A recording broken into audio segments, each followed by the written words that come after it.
जंगल के किनारे एक छोटे से पेड़ पर एक प्यारी सी चिड़िया अपने दो नन्हे बच्चों के साथ रहती थी। एक सुबह चिड़िया ने अपने बच्चों को प्यार से सहलाया और घर से निकलने लगी। तभी दोनों बच्चे घबरा कर बोले, मॉम, आप कहाँ जा रही हो? चिड़िया मुस्कुराई और बोली, बेटा, मैं अपने दोस्त के घर जा रही हूँ। उसने 2 अंडे दिए हैं और उसके घर वाले कहीं बाहर गए हुए हैं, इसलिए मैं उसको इनाज देने और उसका हालचाल पूछने जा रही हूँ। इतना कहकर चिड़िया अपने घोंसले से उड़ गई। थोड़ी दूर उड़ते उड़ते वो एक पेड़ के पास से गुजर रही थी। उसी पेड़ पर मीनू मौसी रहती थी।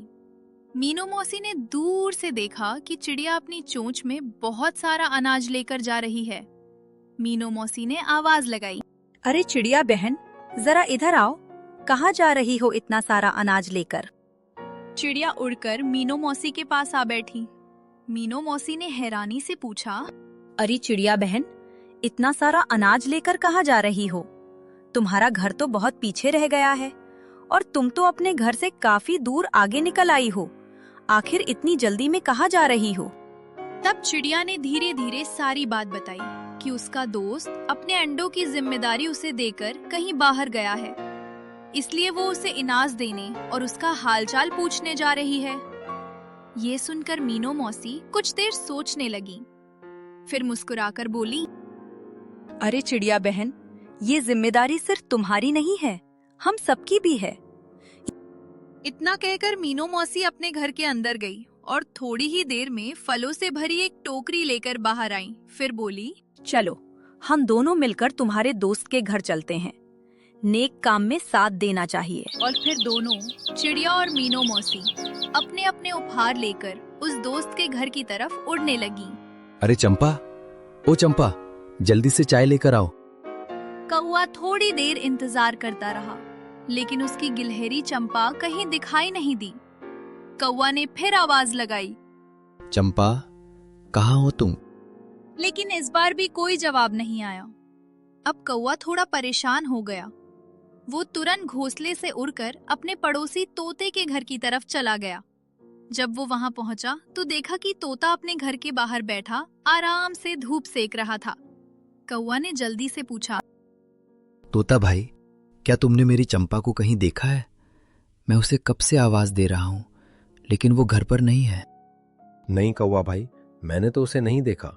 मैं तो अभी बाहर अनाज लेने जा रहा हूँ। अगर मुझे रास्ते में चंपा दिख गई तो मैं तुम्हें जरूर बता दूंगा।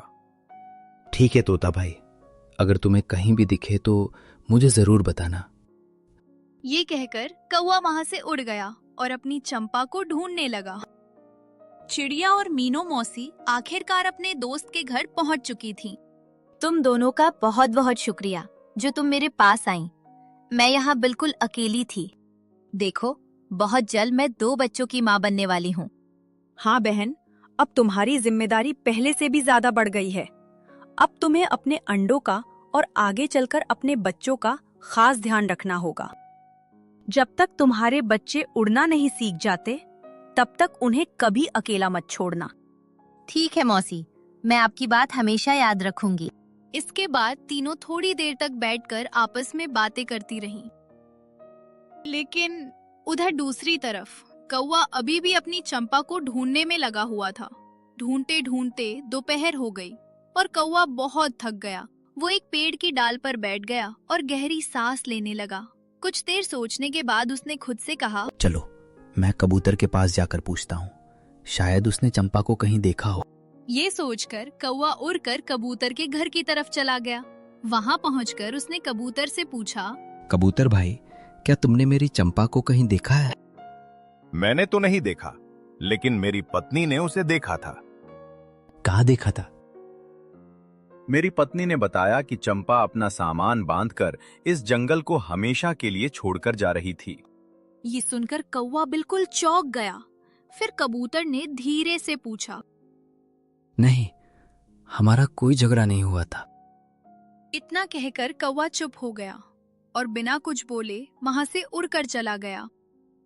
थोड़ी दूर जाकर एक पेड़ की डाल पर बैठ गया। तभी कबूतर भी उसके पीछे पीछे उड़ता हुआ वहां आ पहुंचा। कबूतर ने धीरे से कहा, कौवा भाई, सच बताऊं तो चंपा तुम्हारी बदहाली की वजह से जंगल छोड़कर गई है। वह कहती थी कि तुम्हारे पास रहने के लिए पक्का घर नहीं है। अगर बात इतनी सी है तो मैं आज ही उसे उसके मायके से वापस लेकर आऊंगा और उसके लिए एक मजबूत पक्का घर बनाना शुरू कर दूंगा।